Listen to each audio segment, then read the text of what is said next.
It's going. All right, we're here today with Al Marhanka. He was one of our NPRC firefighters back in '73. Thanks for letting us come by and talk to you, Al. You're welcome.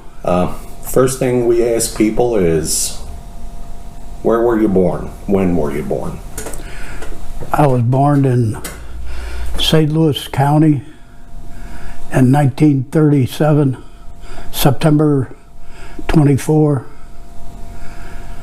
And I worked at the firehouse 2 blocks away. Oh, okay. Where'd you go to school? I went to school at Riverview School District. Okay. And at that time they only had 2 schools. One school was on Diamond Drive, was a grade school up to 6th grade, and then the 7th and to high school was over on Chambers Road near Bell Fountain Road. Okay. But it became just a 9th grade center. Mm-hmm. Did you, so I guess you would have graduated about 55? Yeah, 1955. Did you do any time in the service after that? Yeah, I went into service in 1959. 1957, and I spent 2 years in there, Okay. in the Army. Okay. In Berlin, Germany, most of my time. Okay. During the Cold War. Yeah. Yeah, because that's about the time my dad went in. He started out Arkansas National Guard. He was one of the outfits that they called up when they desegregated Central High School down there back in '57, and did a year there. Then after that did, I think, like 2 years in the Army, and then went back into the National Guard. I ended up at the time being his ticket to not have to go to Vietnam, so that worked out good. Let's talk about the fire now. It was July 12th, 1973. The first alarms were coming in just a little bit after midnight. So who were you working with then? I was working with Riverview Fire Protection District. Okay. But all the people that had went to it, most of them had volunteered to go there. Mm-hmm. Because they were running out of people that, on the fire. Yeah. So there was about 4 or 5 of us from Riverview went over there to help them out. Spent a day there. Mm-hmm. We got off of duty and all went together over there. And then when we got there, we had to register our names and all, and then they assigned us where to go in. So what was your rank then? I was a captain. Okay. Do you remember any of the guys that went over with you at that time? Yeah, one of them was Carl Miller, and but he's passed away since that. Mm-hmm. A couple years, about a year and a half ago. And I don't really remember many of the other guys, because when we went in to fight the fire, they assigned other people with us. Right. I wasn't even with him in the, in the building. I was with a group of other guys that, because I was a captain, they told me to take charge of it and go inside. Okay, so when you went over there, did you all ride together? No, we kind of went a couple of us did, I think, but but I didn't ride with them. I took my own vehicle because I didn't know how long I was going to stay. Yeah. Because it was all volunteer. You could have stayed all day, and some of them didn't want to stay all day. Went over there for a few hours and that. Right.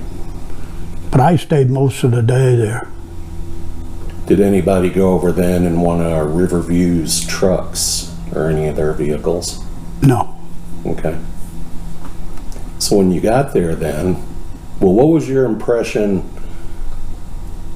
How did you go to get there, and what was your impression when you saw what was going on with that building? a big mess because the smoke was rolling out all the roof. Yeah. Part of it had already caved in. And, you know, I thought, well, it's going to be pretty long here because they were already there. When I got there, it might have been a day or... See, I don't know what day I went there. Mm-hmm. You know, it could have been a day later or 2 days later because they fought the fire for a whole, like 4 days or something. Yeah, at least that long. So, I don't know, you know, when I had, what day I was there. Okay. But I know it wasn't the first day. It could have been the second or third day. Right. Do you remember then when you got there, you said that you signed in and then they assigned you what to do? What did they assign you to? Well, they said I could go, take these like 4 men, go inside, and they had, there was still fire up in that top floor. Mm-hmm. And we went in there and then I did whatever I thought was necessary to fight the fire that was in there. So, do you want me to tell a story? You can tell us anything you want. You can tell all kinds of stories. You got tell lots of stories, Al. Yeah. It's 45 years ago. Nobody's going to get in trouble. I know. But I still remember most of it, you know, what I did. Yeah, we had entered the building after we had signed in, and we went start up the escalator. You had to go up the escalator because you followed the hose because it was dark in there. There was no electric. It was pretty dark. And so all we had was flashlights. And then we followed the hose and went up the escalators to that top floor. And when we got there was some deluge guns and all that was sitting around the hose. But we gathered the hoses up and we hooked up to one deluge gun, and we could look through into because there was like a vestibule when you got to the top of the escalator, and there was hoses all over, but they weren't doing nothing. And I could see through, there was a door, and it had a little window in it, one of them fireproof windows. Yeah. And you could actually see the fire back through that door. And that's where they kept all the records. Mm-hmm. And so I had the men gathered up the hose and hook them up to a deluge gun because they only had like one hose to it. So I hooked more hoses to it. And we took the deluge gun and set it up by the door. And then I had them said, don't open that door because it was hot in there. It was like an oven, you know, we were still working in. Yeah. And so I said, when we open that door, it's going to be a mess. So we got everything set up, a deluge gun by the door, and then one of the guys went up to the door, and I told him when to open it, and we turned that deluge gun on. And we had like I guess we had like 1 inch and 1/8 tip on it or something. You know, it had a solid stream. It didn't have no fog nozzle there. So we took that deluge gun, and when we opened that door, you could see the file cabinets and they were kind of sagging down from the heat. But them files that was in there, it was like looking into a charcoal fire. Well, years ago, it reminded me of when I went to Germany. My father-in-law worked in a coke factory where they produced gas, and they would fill these hoppers up with cokes, and they'd fill that thing up, and they opened up a door on the side. It was like 2 stories high or more, and they'd open these doors up and the walls would be glowing, you know. And that reminded me of them things. They were, the files was all glowing from all them burning in there. Yeah. And when we shot that water in there, we put that water, when they opened up the door, we put that nozzle in there. I don't even think that water, even with that 1.125" stream or so, it didn't, I don't think it ever reached the floor, because it was so hot in there on the walls. It was just a glow, you know. And so that's what we were doing. We stood up there, we was up there for probably a good hour or something, trying to move and maneuver that nozzle around to shoot it at an angle through that door. But boy, that heat come out of there when it was really super hot. And the roof, at the one time, that one part started caving in. But when I was up there, them pillars that we were by, because that part of the room had already burnt bad. And them pillars was like 2-foot pillars. Yeah, at least. You know, and the re-rod, that things from the heat had expanded them re-rods in that concrete and raised them pillars up. And the re-rods, they were like, a good inch. And they were all bent. You know, you could see the re-rod, and because the pillar had shifted on that, that was holding the roof up. Yeah, because we've heard from a few guys over the years, way back with other reports. Yeah, it's fire service. It's a great life. That's why you're. I don't look forward to the day when I have to give it up. I would have stayed probably till I was like had 50 years in there, but I could, you know, the board members changed and I agree with them all. Well, you think about like me, when I started up there in the 80s, it was a quiet existence. And then Reports that we got, they talked about those pillars in some cases were kind of exploding. And that was what was causing them, you know, it was like it would offset and go up that way. Well, that's why, you know, them buildings like that is dangerous, because 100 foot of 100 foot of steel will expand for every 100 degrees 1 inch.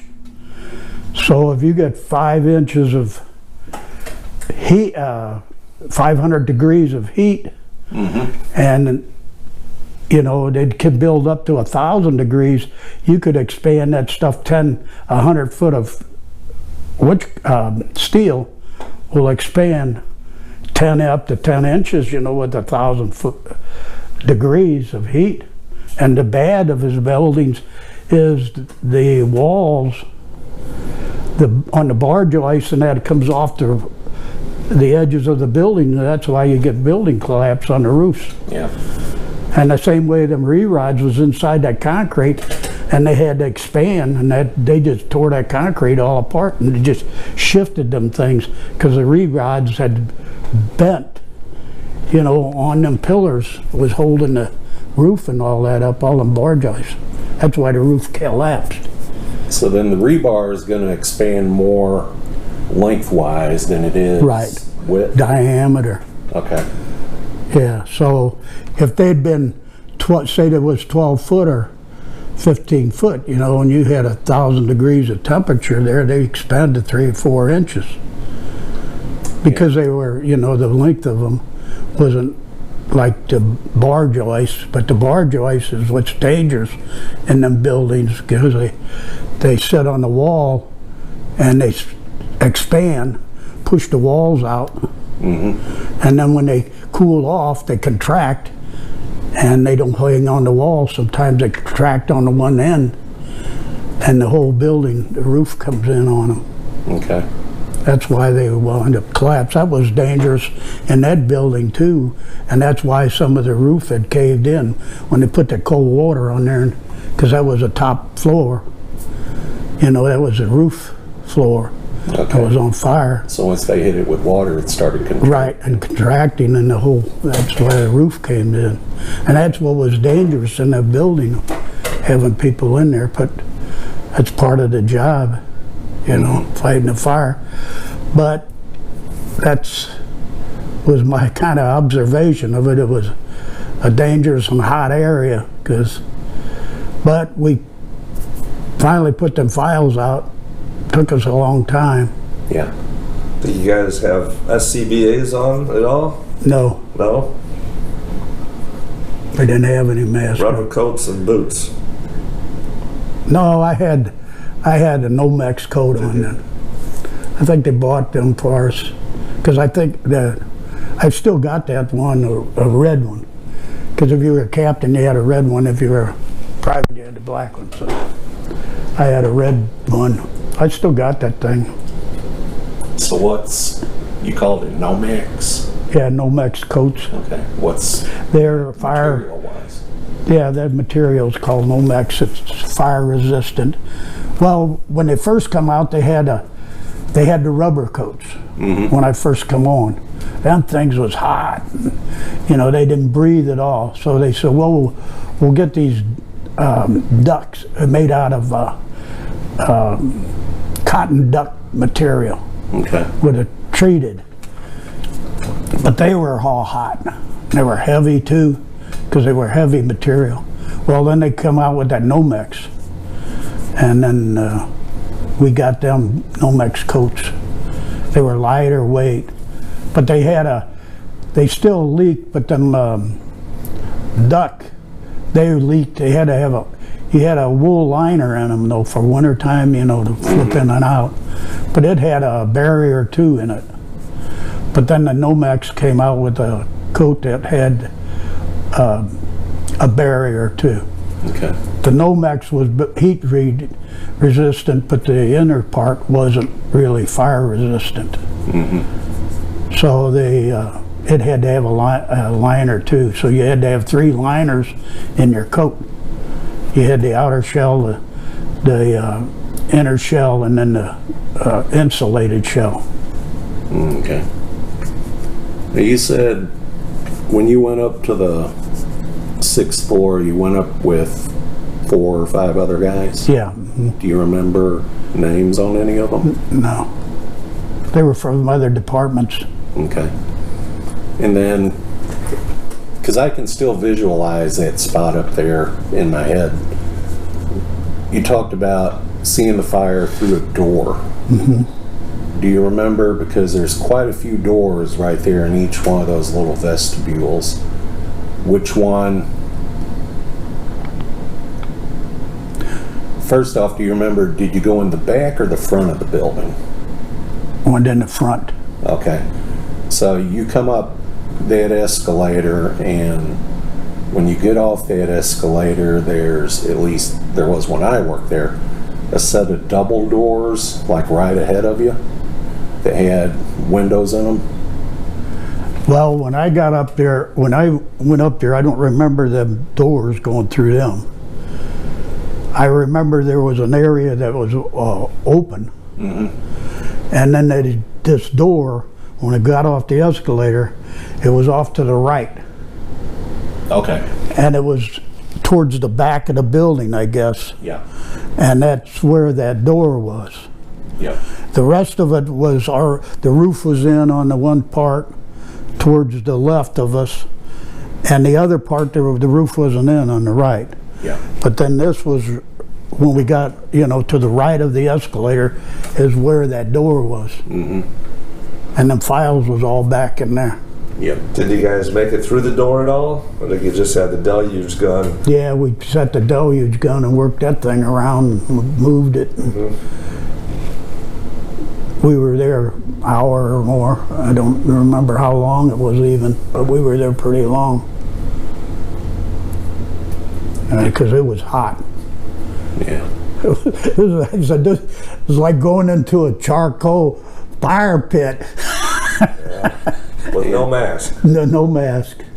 Had my shield down because it was hot in front of you. Probably smelled pretty bad. Yeah, it was bad. But most of it, the roof kind of was already opened up a little bit in spots. So smoke being by the escalator and that was kind of escaping. There was a lot of gases up in there and that, but it was, you know, a lot of it was going out because the roof had caved in one spot there to the left of that place. Mm-hmm. I think that would have been towards when you got up the escalator to the left of the building, the roof had already caved in there. Because these pillars was where we were. I mean, they had moved, you know, it was like up like this where the pillar started, and then the other part was way over here. We've got some photos of that. I'll have to share those with you next time I see you, but it shows the pillars up on that top floor totally shifted. Yeah. Mm-hmm. So you spent about an hour or so up there, and then you took a break. Yeah. Then you went back up in there. But we've knocked a lot of the fire down, but it was hot in there. You know, the ceiling hadn't all the way collapsed in that part, but it was, you know, it was super hot. It was going to, when it cooled down, it's going to cave in because the bar joist couldn't hold the weight. And that heat, they probably were you know, they probably were glowing like hot steel. Mm-hmm. Yeah, because that's what happened with the shelves that they were on. You know, it just got so hot. Yeah, they all bent. They were all down. And then even a few of some of those records were just stored in file cabinets. And even a few of those, when you're looking at the pictures of them, you can see they're kind of leaning some direction or another. Yeah. Well, all them records being open in boxes, you know, once they got going, they all were going. Well, it was a tinder box because it was paper, and then in a lot of them they had x-rays, you know, x-ray negatives, anything from the big ones that you always see to down to, you know, the little ones for their ID cards when they went in. And so then that's catching up because all the chemicals on it. Yeah, that's really bad. Yeah, and that kind of stuff, if you got it stored under the right conditions, it can just, you know, spontaneously combust. It's that old silver nitrate emulsion. Yeah, that's some bad stuff, the fumes from that. Were you there just that one day, or did you go back? Yeah, one day it was there. Because it was all volunteer. Yeah. And then I had to, you know, go to work. At that time, it seemed like I worked almost every other day. Mm-hmm. So you were on, you know, so I took my day off to go there to fight. I had to go to work the next day. Okay. So how many times that day then were you up and down? Do you remember? No, probably a couple of them. Been, you know, up in there, moving that around. So I went with different individuals. I wouldn't know who they were. Yeah.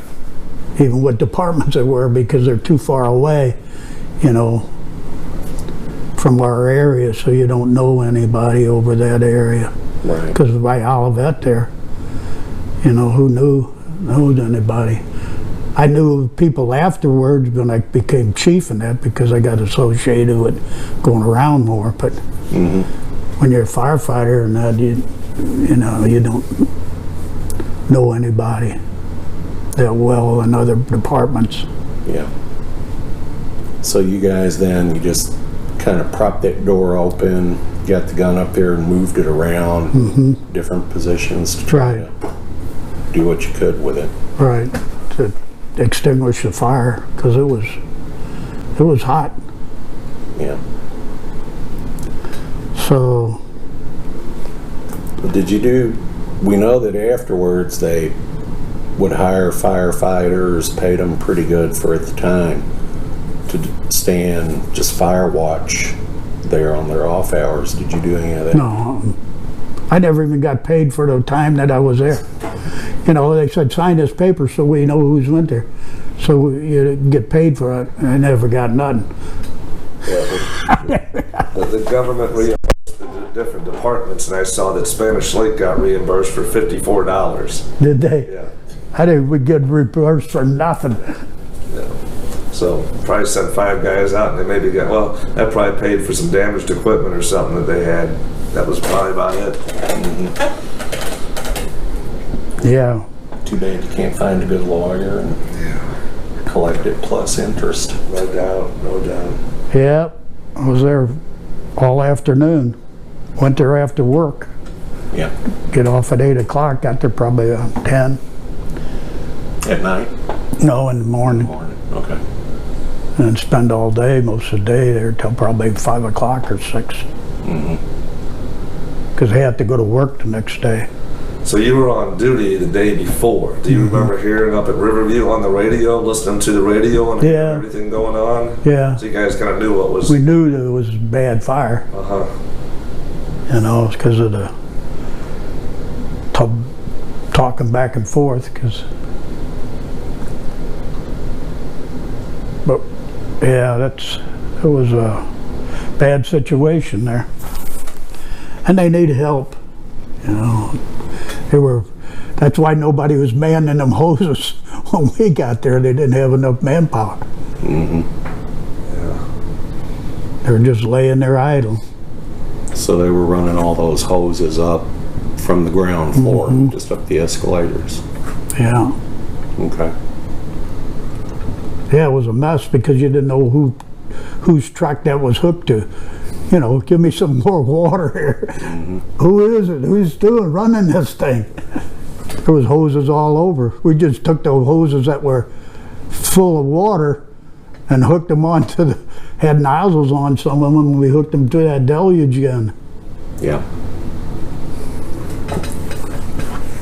So, we know when that building was built, they didn't put sprinklers in there because the powers that be were more worried about a sprinkler head or a leak happening and damaging all those records than they were fire. So what do you think about that?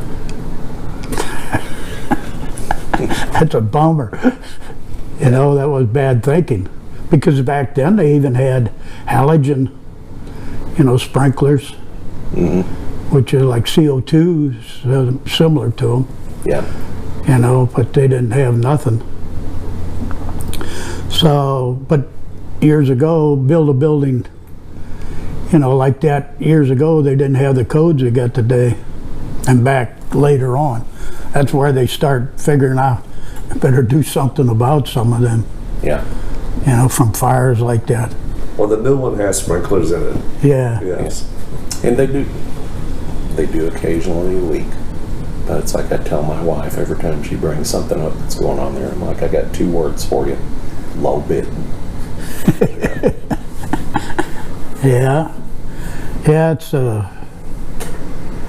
it was an experience to go through that fire, do that, Biggest one you ever fought? Probably one of the biggest buildings, yeah, I would say. But not the most dangerous you ever fought. Yeah, well, probably, yeah. Compared to some of the others was, because we didn't have that big commercial buildings that large, Yeah. in our fire district. So our people around, like Spanish Lake, nobody had them. Moline, Jennings, nobody had them buildings that large. So it probably was one of the biggest fires that I was on. Because I know they were there a good week. Yeah. Seemed like Right to on me. there. Well, you can see here that this is the alarms, so it came in, Thursday, and then they didn't actually put it under control until the following Monday.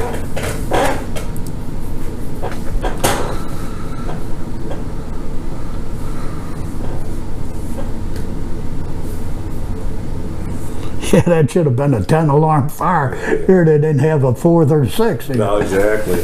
You look at some of these alarms, they get one pumper on. Yeah. It'd be Terrible. totally different now. Yeah. What's going on? Yeah. Some of the guys we talked to, their big experience for the week was when the St. Louis Fire Department showed up with their hook and ladder.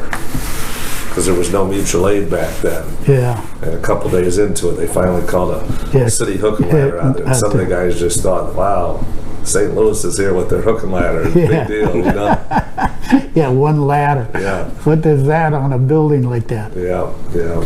Yeah, I don't know how big was that building? Oh, man. I used to know square footage. I mean, it had to be, looked like 300 foot long or something. Yeah, at least. It seems like it was at least about like 3.5 football fields lengthwise. And then, That's about 1,000 foot. yeah, and then a good 250, 300 feet side to side, Yeah. multiplied by 6. Here's a good picture with the snorkel showing just the Yeah, metal I steel see that. buckling there. Yeah, all the window buckling. Yeah, the center of the building, there was the only light was coming in that part by the escalator was where the roof had caved in. Mm-hmm. It's the only light you had, because they didn't have no light system set up, no big lights or nothing in there. You had to work in the dark, except for the light that come through where the roof had caved in, Yeah. because that escalator was kind of in the middle of the building. Mm-hmm. And they had, it was like we couldn't see out the end of the other building on the other side. This probably was the back side here.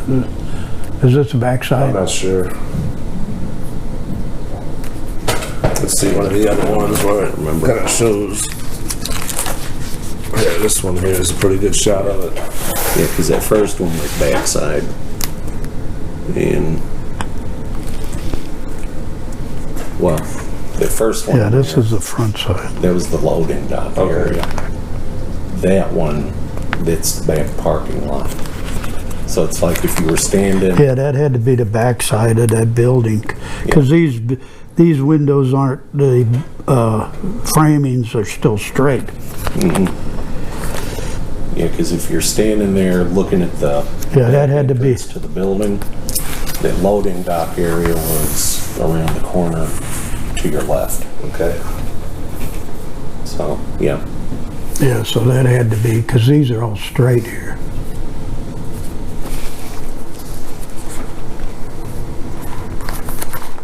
And this had to be the back.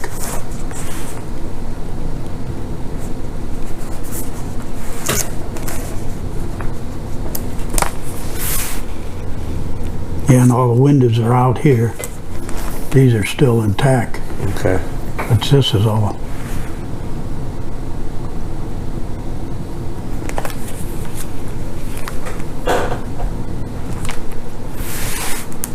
Yeah. Well, do you remember anything else from that day? Any funny stories or anything? Funny story. No. So you retired captain from Riverview? I retired as chief. Chief, I'm sorry. I was a fire chief. Okay. How many years did you serve? I served 40 and a half years in the fire service. I was going for 41, but I had Close. kind of had enough. Things change all the time. Yeah. So I kind of didn't care for the changes, and I had all them years in. So what year did you retire? I retired in 2000, Okay. first of 2000. I started the new millennium. Yeah. Everybody talked about the new millennium, how it was going to change and everything. Oh, yeah. So I say, I'm going to change too. I'm going out on the new millennium. Well, been retired almost 20 2000. years now. Yeah. That's pretty good. So then you started about 1960, No, 1959. 1959. Well, I served when I was in the service, and then I got out. I worked at another place I actually worked before. I worked at McDonnell Douglas. Okay. you know, before I went into service. And then when I come out, they said, well, you can have your job back. So I went to McDonnell Douglas because I was in the service, and they had to hire me back. Right. Well, at that time, you were listed in like grades, but to be in a grade 1 of the position that I was in, you had to be there like 5 years, and I was only there a year and a half or something. And so when I come back, the grade that I was in, they had laid off all that grade. You know, the people that had, when I come back from the service, the people that they had hired that was in a grade that I was in, they laid off because they were shutting, you know, production down. So I went there and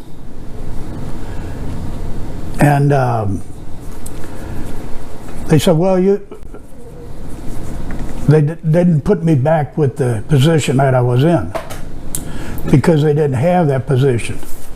So they told me, they put me in as an expediter. So, which I gathered all the parts and put them in sequence and put them on for other people to assemble. So I did that for about a month. I didn't like it too much because the position I was in, I could do the work because I'm kind of busy always anyway, so I could do it in like 2 or 3 days, get everything together, and then I'd have to goof off for the rest of the week. So I had to look busy because they don't, you know, so I'd just walk around the building all the time. You know, after I got my job done, I did it all and made sure everything was okay every day. And so I just kind of walk around, look busy. But after a while, I didn't really care for it because I'm kind of a, you know, want something to keep busy. Right. You know, kind of guy, and I didn't really like it that much because I had too much time to try to kill to look busy. And so they said, well, we're going to have to lay you off because we're getting rid of more people. But they only kept me a month. Well, person that was the shop steward said, they can't lay you off. We'll fight them. You know, the union said, we'll fight them. I told her, I said, no, I don't want you to do it. It's just as well as I leave. You know, because I don't like the job that gave me and all this stuff, so don't even bother yourself, or, you know, get headaches over it. I'll just go out, you know. Yeah. So that's what I did, and then I got another job and worked someplace else, and then I applied for the fire department and got on the fire service. So you remember the first fire that you fought? The first fire that I fought.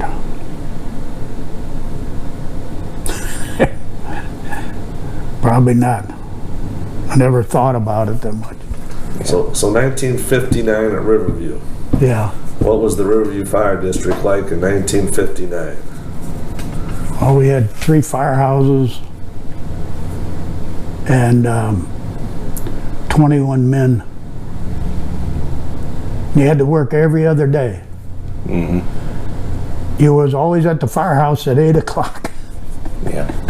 You know, every day 8 o'clock, because you was getting on duty or going off duty at 8 o'clock. So there was no Kelly days. There was no days off. So the only days off you got was a vacation. When you got your vacation, you got a week's vacation, and that's the only time you never got to sleep in. Yeah. Then all of a sudden, after, you know, by 1961, 60, somewhere around there, 61, we got 1 Kelly day a month. Well, there was 20-some guys, so they were different shifts. So it only took 20-some days to give everybody a day off. So they wound up having the next 10 days with nobody, of the month. Everybody was on duty. So eventually everybody was complaining, why can't somebody be off that time? If you could be off for 20 days, 21 days, why can't you be off 20 the other 10 days, somebody? Yeah.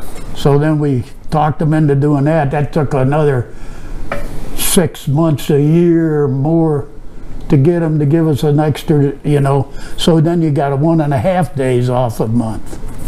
Okay. So, but before that, we never got nothing, until, it had to be around 61, 62. So you guys were just working regular 8-hour shifts? Yeah, 24 on, 24 off. Oh, okay. Yeah, and then we'd get to Kelly Day. It's the only day you ever had. You get 3 days off, boy. It took you, it took the tour. You only got it like every 2.5 months or something. You got a day off. So. That's all I got. You got anything? No, that's good stuff. Got anything else you want to tell us? Well, it was, a lot of different things went on in the fire service. So a lot of changes. A lot of accidents, bad things. A lot of people dying, getting killed. You got to help a lot of people, though. Yeah. Yeah, it was a good life. I missed it for a long time. I don't really miss it. I'm too old now anyways. Get all your old aches and pains. I think it takes toll on you, after years. Don't think about it when you're young, Yeah. because wound up on fires that people got injured on. Like Campbell got injured on a fire one time. We got injured on a fire. We went on a fire one time where it wasn't a bad fire, but we went on a call, and it was over in Bissell Hills. We went on this call, and the furnace overheated and it kept the duct on the furnace had got so hot it took the galvanizing on it, and it heated up so bad. And what's bad about it is it turns into like phosgene gas, from the duct, and the furnace kept, and the whole house was full of that stuff. So we masked up and went into that house, and she had clothes hanging on the ducts down the basement. They caught on fire because the stuff got so hot. And we put the fire all out and then we started to take the hoses and all that out. Well, it was still kind of smoky, like in the building. They were going to set up the fans and that. Now you set up the fan before you even go in the fire, but then you didn't do that. Because you said you whip that fire around and you got more fire. So things change in the fire service, how you fight fires. But anyways, that thing was, we went to leave, and the other guy was a captain. His name was Bill Booth. And we went to go out of the building, and the other guys went upstairs and went out to take the hose out, and I was last with him in there. He was a captain and I was a captain. So I went to pull help get the hose out, and here he was laying, he fell on by the steps. And I thought he just had fallen, but he wasn't. He had a massive heart attack. And he was about 240 pounds. So I had to hurry up and get out. I thought, to get him out. And I thought something happened to his mask. So I took my mask off and put it on him. And then I had to hurry up out and get called for help, because everybody had exited the building already, to help carry him out of the basement. Well, unfortunately, that was the last fire he was on, because he passed away. We couldn't revive him. We did CPR on him till the ambulance got him, but it didn't do no good, and they said he had a massive heart attack. There was nothing they could do to help him. So we finally it took 3 of us to carry him out. To carry him up out of the basement steps, and them steps, you know, they're only basement steps, they were only narrow, so it was hard to get him and walk backwards and carry him out. So we got him out, and that's where he died, in the fire. That wasn't a big fire, but it was a thing that I never forgot, you know, because of what happened. It was one of the firemen, one of our friends. Well, thank you again for your time. You're welcome.